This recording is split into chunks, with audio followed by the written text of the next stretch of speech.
Hey there, Virgo, it's Jen here. I'm doing your mid-May reading. So just a reminder, on May 26th, we have the full moon, supermoon, lunar eclipse in the sign of Sagittarius, a fellow mutable sign. So it should be fairly comfortable. Now, the clash between Sagittarius, which I'm a Sag, and Virgo is that Sagittarius is very spontaneous and can lack attention to detail and things like that. But for the most part, I think you guys get along pretty well.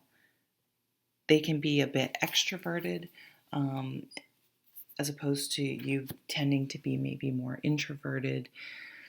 But all in all, I think you guys have a positive outlook and a flexibility that works. Um, so about this full moon. So eclipses go back 6 months and go forward 6 months. So you can think back to what's going on in November or maybe what you're planning in the next 6 months, things coming to fruition. And the way I'm looking at this full moon is Sag is ruled by Jupiter, and Jupiter is expansive, it's optimistic, it's benevolent and lucky, and just it's like a big golden retriever puppy. It's just a lot of positive, bouncy, active energy. It grow, they puppies like that grow really fast, and they're just so that can be a bit, especially for an earth sign, can be a lot. But it I really see this as expanding things that are positive. And as you expand, I guess what I'm envisioning is think about your center and think about this bubble that's going to expand around you. And the bubble is magic, I guess. So the bubble allows things that are positive, that you want to keep in your life and grow, to stay within the bubble. But anything negative or anxiety producing or things that aren't serving you, they don't get through this invisible barrier. They just keep getting pushed out by as the bubble expands. Because I think of it as I've been saying this like in a science experiment. So if you take a container and you fill it to the very top with water, cap it and pop it in the freezer, as water freezes, it expands and it's going to burst out of that container. So you got to break free from some of the stuff that have been tethering you or holding you down, that wasn't serving you, in order to be able to expand with this Jupiter Sagittarian energy. You may be making plans to travel. You may be having really interesting philosophical, moral, ethical conversations. You may be researching things. Your spirituality may grow, and that doesn't mean you're into crystals or things like that. This means just getting it right in your head about what's really important and what isn't, and what is worth worrying and spending time thinking about, and what isn't, what's significant and what isn't. Having spilled something on red wine on a white couch on your deathbed is not something you're going to think about. You're going to think about, your loved ones and the quality of time you've spent with them, and you just it's kind of just like, a lot of that shit just isn't important, and having more discernment and recognition within yourself about what you're spending your time on it, due to what is really, of value. And this is a shift in perspective really shown by this Knight of Swords. So it could be in just one area of your life, but I just see you saying more and more, like, you know what, that shit doesn't matter. Like, I don't want to, I shouldn't have to deal with it, or at least I'm certainly not going to allow it to take up residence inside me and ruin my day or drag me down or stress me out. I'm going to let that shit go. The Empress. It was funny. I was shuffling cards before I decided which sign to do next, and the Empress came out. And I said, well, I'm going to put it back because I haven't even decided what sign to do yet. And until I do that, I don't want to shuffle the cards. And here she is. So she knew which sign, I guess. Yeah, this is the Empress is a chiller energy. The Emperor's more like, these are the rules. This is how it's going to be. Here's the decision.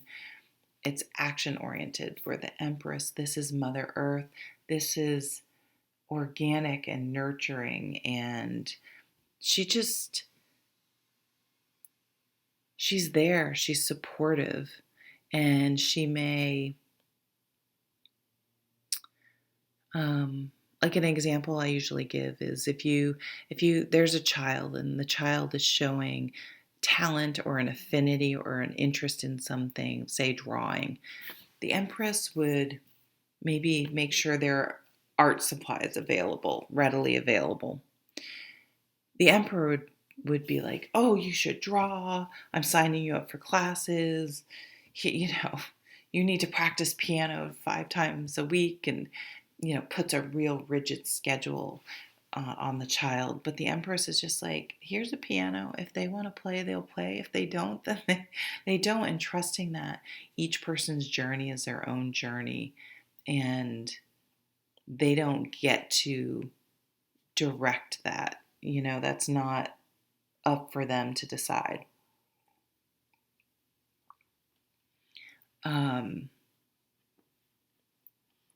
Organic, you could be getting ready to start a garden.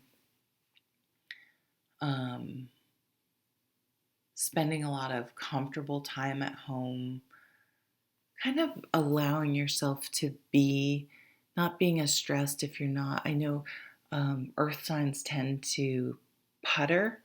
Is that the right word?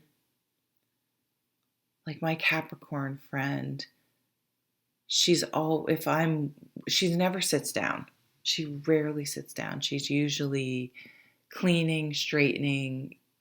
Like I'll be sitting there talking and the whole time she's doing something. It's just in her nature. And there's nothing wrong with that. And sometimes that's meditative and, just we can be lost in our thoughts or creativity while just doing busy work. So it's not saying don't do that, but this is, if there's any anxiety around it, like, oh, there's addition to think, there's this is out of place, then that's the sort of stuff like, why are you getting quite so upset about the toilet paper on the toilet paper roll? Like, let's not sweat the small stuff. Sad. So it's just giving you a little bit. It's not going to change your nature, nor do you should, or should you change your nature, because you're wonderful. And we need, good God, we need earth signs to, the earth might stop spinning if you weren't here with the detail things you take care of. But we also need the Sag to keep things positive and moving forward and light and keeping that perspective.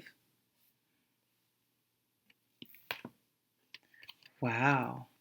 Okay, and I got a 2 of Cups. True love. Wow, 2 Knights coming in. Yep, okay. So strong earth energy coming in here. So you could be deciding so you could just meet someone. You have 2 offers, right? You have this Knight of Swords back here and the Knight of Pentacles. Now the Knight of Swords, this energy, when you meet a sword person, an air sign, so that's Libra, Gemini, Aquarius, there'll be some fun banter. Maybe you'll eat pancakes. Oh, good Lord. There can be some fun banter.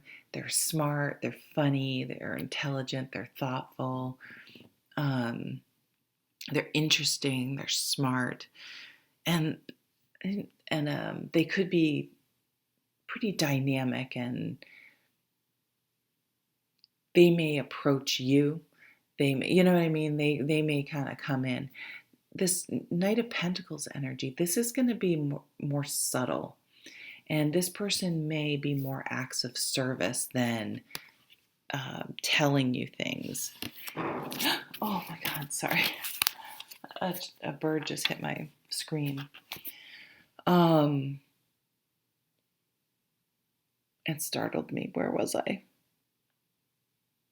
Yeah, so the Pentacles, this could be someone you know. This could be someone you're you're friend zoned. So it's not necessarily you friend zone them, but maybe neither of you, or you weren't available. One of you wasn't available, and so it was just kind of like, um, okay, well, it's just not it's a non-issue because nothing could happen or is going to happen.